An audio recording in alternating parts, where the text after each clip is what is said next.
ఇంకా కొంచెం అవ్వాలండి. అయిపోయిందండి, ఇంకా స్టవ్ ఆఫ్ చేసేద్దాము. ఎన్ని బేసన్ అయిపోయిందండి. చూసారా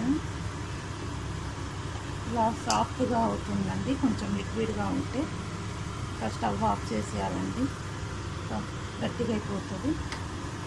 ఇలానే ఉండాలి చపాతీకి, రైస్కి అంతా.